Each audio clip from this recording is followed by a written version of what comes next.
देखिए इन्होंने कहा कि आप भाई, अच्छे शेर सुना सकते हैं, मुशायरे लूट सकते हैं, हार्दिक अच्छे लेकिन व्यक्ति हैं। आपको सदन में आके बोलना पड़ेगा, उपस्थिति दर्ज करानी पड़ेगी। हार्दिक अच्छे व्यक्ति हैं, हमारे पुराने सहयोगी हैं। हमने बहुत सारी जगहों पे साथ चुनाव प्रचार किया है, हमारे साथ ही थे। फिर इनका हृदय परिवर्तन हुआ और ये उधर अच्छी जगह चले गए। और मजे की बात यह है, और गजब की बात, सॉरी इमरान भाई, और गजब की बात यह कि सिर्फ मेरा ही हृदय परिवर्तन नहीं हुआ, जहां से मैं चुनाव लड़ा वहां 52,000 वोटों से मैं जीता हूं, लोगों का भी हृदय परिवर्तन हुआ है। और बड़ी डिफिकल्ट कॉन्स्टिट्यूंसी, 10 साल से कांग्रेस थी इनकी, डिफिकल्ट कॉन्स्टिट्यूंसी, और हमारे कारण एक बार जीते थे, इस बार हराया है। हाँ, इनका हृदय परिवर्तन हुआ, ये चले गए। मैं प्रधानमंत्री जी के पुराने भाषण याद दिला रहा था, हार्दिक भाई के पुराने भाषण नहीं याद दिलाऊंगा। जो प्रधानमंत्री जी के बारे में, गृह मंत्री जी के बारे में इन्होंने बोले हैं, मैं वो बिल्कुल याद नहीं दिलाऊंगा, क्योंकि ये हमारे अच्छे मित्र रहे हैं।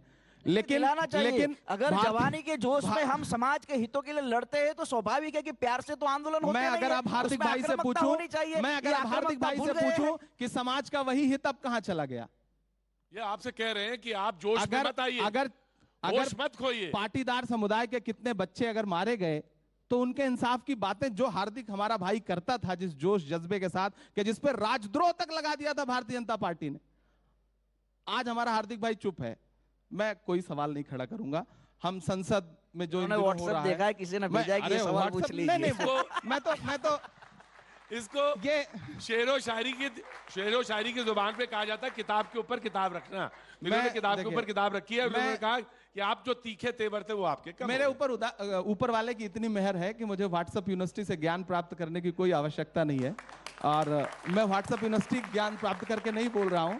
मैं सामान्य बातें कह रहा हूं। वो हार्दिक भाई भी मानेंगे कि जब इन्हें गुजरात से बाहर कर दिया गया था, राज्य बदर जिसको बोलते हैं, हालांकि तो उसके बाद इनके जो बयान थे वो अपनी जगह, वो सरकार ने इनके साथ किया था। आज वो समाज की बात ऐसा ही होता है मेरे भाई, आंदोलन ऐसे ही खत्म होते हैं, और इसी कारण इमरान भाई पूरे हिंदुस्तान में पहली बार आंदोलन रिजर्वेशन पारित हुआ है। जिन सरकारों के खिलाफ आंदोलन हो रहे थे, प्रधानमंत्री और गृह मंत्री जी के खिलाफ हार्दिक भाई पूरे जोश और जज्बे से बोला करते थे।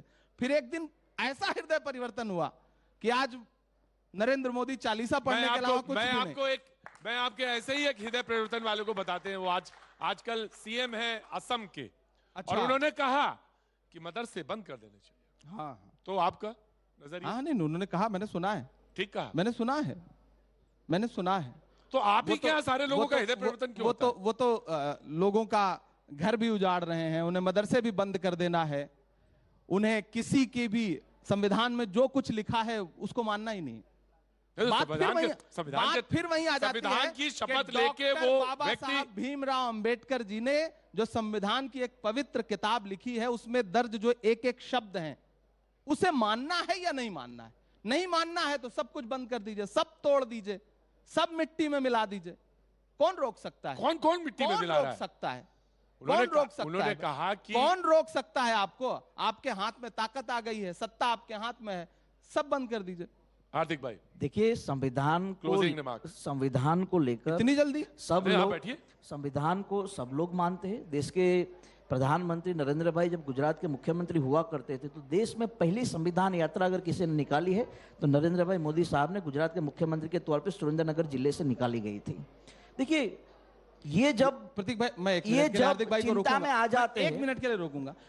मुख्यमंत्री रहते हुए आदरणीय प्रधानमंत्री जी ने जो जो किया है, क्या आज उस एक भी बात पर कायम है? वो बताएंगे उनको। आधार कार्ड का विरोध उन्होंने किया, मनरेगा का विरोध उन्होंने किया। ये कहते थे कि सीबीआई का सबसे ज्यादा दुरुपयोग सरकारें करती हैं, चुनाव सीबीआई के जरिए लड़े जाते हैं।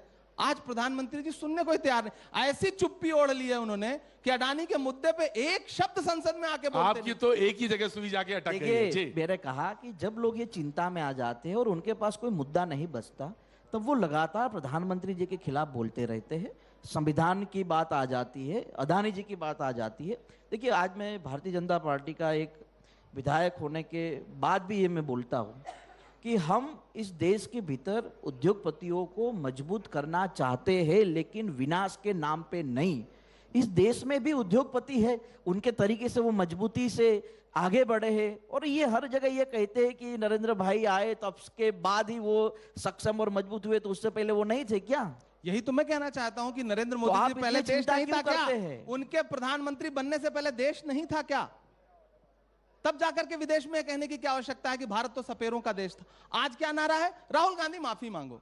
राहुल गांधी इस बात के लिए माफी मांगे कि उन्होंने भारत को जोड़ने के लिए 3,500 किलोमीटर पैदल यात्रा की। राहुल गांधी इस बात के लिए माफी मांगे कि वो ये कहते हैं कि लोकतंत्र बचाओ। माफी तो भाजपा को मांगनी चाहिए 15 लाख के जुमलों के लिए, अच्छे दिन के झूठे वादे के लिए, पेट्रोल और डीजल को 60 रुपए से 100 रुपए के पास। इसीलिए 2014 के बाद 2019 में हमारी सरकार बनी है। अच्छे दिन आए इमरान भाई, इसीलिए लोग प्रधानमंत्री नरेंद्र भाई मोदी को वैश्विक नेता मानते हैं। देश में महंगाई और अच्छे दिन आए इसीलिए 27 साल के बाद भी गुजरात में हमारी सरकार बनी है। संसद को और मौन करने के लिए सुनिए इमरान भाई, मौजूदा सरकार माफी मांगे, इतना चिल्लाएंगे फिर भी लोग आपकी सुनते नहीं। चिल्ला नहीं रहे हैं हम, क्या बात है।